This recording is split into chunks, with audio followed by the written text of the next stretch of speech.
Most Nexus letters fail for the same reasons. They're too vague. They don't explain the why. They use ambiguous language that the VA can dismiss. We're going to be going over a bad example of a Nexus letter, and then we're going to be going over a great example of a Nexus letter. We're going to cover the letter must-haves so that you can make sure, even if you're doing this on your own, that you can get it done.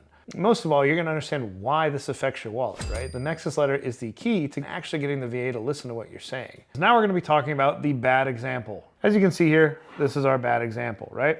Now, he starts out the letter doing pretty well. My name is Joe Snuffy. Good job introducing yourself. I was hurt in Iraq when my sergeant dared me to snort Copenhagen wintergreen chew. Okay, it happened while you were in service, and technically it was an order, right? Or well, it was a dare, but we'll go with it. Please pay me more money because I can't breathe right. It's not claiming an actual disability. He's saying I can't breathe right, but what is that? Is it pneumonia? Is it an issue with the lungs? We don't know yet. He then says, my wife says the same, see below. Putting the wife's statement on the same letter, interesting. What you're gonna wanna do is make sure that any supporting documents are their own documents. Look at each thing as its own piece of evidence. If your wife's writing a statement supporting you, or your battle buddy, or whoever it is, make sure it's a separate document. That gives the raters the ability to tie everything together and review each document independently. That way, if there's an issue with one, it doesn't automatically disqualify two potential pieces of evidence that could go in your favor. My husband snores, is scared of chewing tobacco, and hasn't been right since Iraq. Please pay him for his service. Now, I commend them both on saying, please pay me for my service. There's issues going on. When you look at this, though, it's missing all of the critical details, every single one of them. And this is obviously a comedic bad example to a degree, but I'm being serious. We see this all the time. People try to handwrite a letter to the VA, but is the rater going to be able to read it? Well, that's a question in and of itself. Are you going to have typos? That kind of invalidates what you're saying. Are you including the details of how this happened in service, how it's connected to the service, right? Because happening in service, like this, the veteran saying, my sergeant dared me to snort chewing tobacco. So that's probably not the best way to explain how this happened to the VA. You're not a doctor. You don't know that that's the only cause. That's not your job to figure out. Your job is to say, I've got these symptoms, which this completely fails to mention, right? Nowhere in here does it talk about what symptoms he has, nor does it talk about how the symptoms have persisted, progressed, gotten worse, gotten better over time, or when they onset. That's one good thing that she put in here is since Iraq, giving it a time frame to say, okay, when he got home, it was always this way. Now, this is unlikely to be considered as any sort of credible evidence. But let's talk about a good example of this. This letter right here is an actual Nexus letter that got one of the veterans who went through vetclaims.ai a 30% rating for sinusitis. Now, this can be a hard thing to get, even with the PACT Act in place. Whatever disability you're trying to claim, the recipe stays the same. This outline, these subjects, all need to be covered for you to have a successful Nexus letter, which is ultimately a research document connecting your condition to service or to exposure or to another service-connected injury. So, let's get started. Obviously, we made a nice little header here. Nexus, what for? Well, sinusitis and allergic rhinitis. Very clearly, we're gonna have the veteran's name, Joe Snuffy, his date of birth, his branch of service. Somehow he was in the Space Force in 1969. Interesting. His job was material management specialist. The condition he's claiming is chronic sinusitis or allergic rhinitis. And his theory of entitlement, right? I just talked about this. Direct service connection. We're directly tying this to service.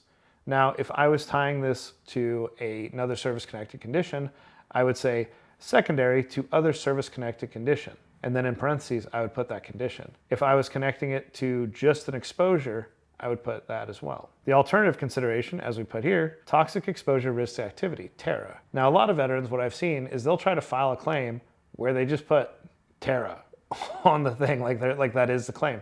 It's not. TERA is a list of exposures that corroborate or support claims with certain diagnoses. Now, in this opening statement, let's read it together. This Nexus statement is submitted in support of my claim for chronic sinusitis, currently diagnosed as allergic rhinitis with recurrent sinus inflammation and infections. Pause right here. I'll switch to my highlighter. With recurrent sinus inflammation and infections. So, what is that? It's talking about symptoms. What's the symptomatic manifestation?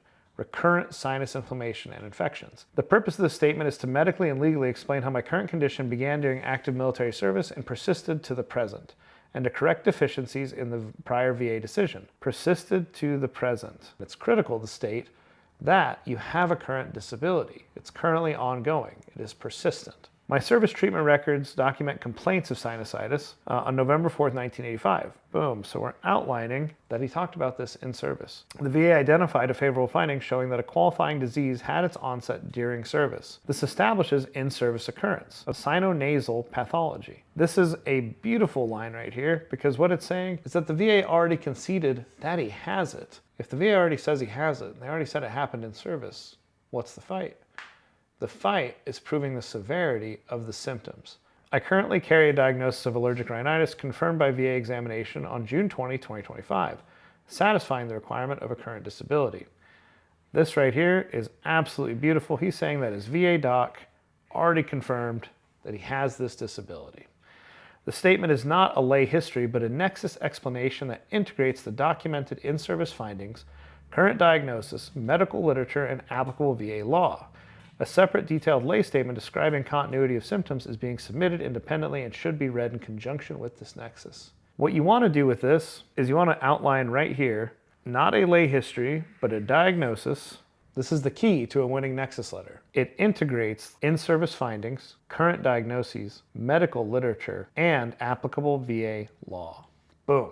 If you do nothing else but put these things together with good research, that is ultimately a powerful nexus letter. Veterans also be paying attention to the structure of this, right? Opening statement, medical nexus explanation. As we go through this document, look at what these headers are, and that helps you understand more of what's going into this. Let's talk about the medical nexus explanation. It is at least as likely as not, 50% probability or greater. Why does this line matter so much? Because it's the standard of proof that the VA has to use. There's a thing called the benefit of the doubt doctrine, and I'm not going to get into the law right now, but that benefit of the doubt doctrine essentially states that if it's as likely as not, you have to give the benefit of the doubt to the claimant, being you, the veteran. So it's critical to state within your nexus letter and almost any statement you make to the VA that it is at least as likely as not that the current chronic sinus condition began during active military service and represents a continuation or progression of the sinusitis documented in service. This right here, this is a money statement. Now, not everybody has it documented in service, but if you do have it like that, use it. Medical literature recognizes that early or intermittent sinus inflammation often evolves over time into chronic rhinitis. This right here, boom. They are referencing medical literature. Medical literature being used to reference and strengthen and substantiate the claim that you're making, it's gold. The next part we're going to get into is addressing a lack of continuity, which is one of the things that the VA occasionally likes to nitpick, but this guy, we were on top of it. The absence of continuous treatment records does not negate chronicity, as sinonasal conditions commonly fluctuate in severity and are frequently self-treated, particularly in military environments. Now let's dig into this, right? Let's get into the semantics here. This is a place where I just want to demystify this for veterans. We put this whole place, these three lines. The absence of continuous treatment records does not negate chronicity. Okay, that's a statement. It's subjective, right? There's no fact to that. It's a statement, it's an opinion. But that's okay. The rater's looking at all this, and you're trying to make their job easy. So convince them. Sinonasal conditions commonly fluctuate in severity. That's a fact. Now, the next part, frequently self-treated, particularly in military environments. You could call that a fact. I would say it probably is, but there's no proof to it. The next thing the VA is going to be picky as f*** about is lack of continuity. During service at Mountain Home Air Force Base, I was regularly exposed to jet fuels. Critical piece there, Mountain Home Air Force Base. What was he exposed to? Jet fuels. DD-214 is going to confirm he was at Mountain Home. It's obviously an Air Force base. There's obviously f***ing jet fuel. Industrial solvents and other chemicals as well, covering the exposures that this veteran had. VA has conceded participation in toxic exposure risk activity, TERA, reminding them, hey, you guys already gave me TERA, you conceded that I was exposed, there we go. Peer-reviewed medical literature establishes that inhalation of petroleum fuels and industrial solvents causes chronic irritation of the nasal mucosa, persistent inflammation, and increased susceptibility to chronic sinus disease. This is huge. The biggest key from this is right here. Peer-reviewed medical literature. It means that it wasn't just one doctor writing in his journal saying, I think this. It was a doctor or a team of doctors or a team of researchers writing out a journal. And then they submitted it into a medical journal where peers got to review it and confirm or deny the findings. If they're peer-reviewed, that means that it stands the test of time. You got to think about how that's making the rater's job easier. Say, oh shit, Peer-reviewed medical literature establishes this. Next section, rebuttal to the VA rating decision. F you VA, you're wrong. Wish I could say that on a daily basis. The prior rating decision denied connection by stating there is no medical nexus linking my current diagnosis to service. Once again, don't know how the VA got this decision, but the conclusion is inconsistent with the VA's own favorable findings and misapplies the VA law. He told them when they were wrong, last denial, and how they were wrong. Doesn't line up with your own law. The decision simultaneously acknowledged an in-service complaint of sinusitis, a current diagnosis of allergic rhinitis, and participation in conceded TERA. So the VA has said, yeah, you had sinusitis in service. Cool. They conceded that he currently has rhinitis, which is another disability affecting the nose. And now they've said, well, we also admit that you participated in TERA. You were exposed to these things that can cause this list of disabilities, of which sinusitis is included and chiefly named. Despite these favorable findings, the denial relied heavily on medical opinion that narrowly addressed whether toxic exposure alone caused the condition. And this is also a big deal. Just because you're saying something is caused by TERA-related exposures doesn't mean that that's the only thing that exposed it. What you're saying is, hey, TERA could have played a part in this, but if you were in the desert or in anywhere else where anything could have been exposed to you that caused it, like mold, sand, sandstorms, even medications. If you did almost anything related to military vehicles, jets, cleaning weapons, anything in between, TERA applies to you. You need to understand it.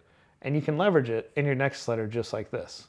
The VA doesn't get to deny you just on one principle of medical etiology or one theory of connection, right? They have to evaluate the whole thing and all the ways that it could be connected. Then goes on to point out that they failed to analyze direct service connection. The continuity of disease or medical relationship between sinusitis and allergic rhinitis as well. Medical etiology reference there. If you've got rhinitis, the probability of you having sinusitis as well, pretty high. Now, VA law does not require toxic exposure to be the sole cause of a disability. Once again, reminding the rater of the VA's own law. The raters, they're just doing their best to make sense of everything. So by reminding them of their own law, you're not being an asshole. You're not even being a smartass. You are making their life easier. Nor does it require in-service diagnosis when the evidence establishes in-service onset. He quotes under 38 CFR directly, section 3.303D, a condition diagnosed after discharge may be service-connected when the evidence establishes that it began during service. It doesn't get much more clear than that. New medical evidence submitted with the supplemental claim. So it's a supplemental claim. It means you had to submit new and favorable evidence to it. The following constitutes new and relevant medical evidence submitted in support of this supplemental claim under 38 CFR 3.2501, citing the VA's own law once again, making the rater's job easier.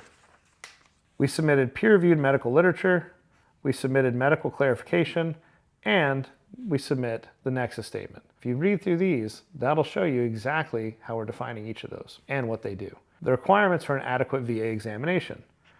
Why do you think we're talking about this? C&P examiners could never be wrong, could they? Any VA examination or medical opinion obtained in connection with this claim must be adequate for adjudication. An adequate examination must acknowledge and discuss the documented in-service sinusitis. Boom. Consider direct service connection, which they failed to do previously. Address whether allergic rhinitis represents a continuation or progression of in-service sinusitis. That introduces a whole nother thing. Did the sinusitis turn into rhinitis? Review and consider the medical literature submitted with this nexus. And consider separate lay statement describing my symptoms continuity. Why are we laying this out? Because C&P examiners are the cheapest bidders on a government contract. Is the rater really going to control the C&P exam? No. So when the rater reads this, it's going to be a little reminder for them that under the VA's own law, it has to have these components. And if that C&P examiner didn't submit that, it gives the rater a bigger leg to stand on. And if it's going to be an unfavorable decision, it makes it more likely that the rater requests further clarification from the examiner or gets you a whole new C&P exam to begin with.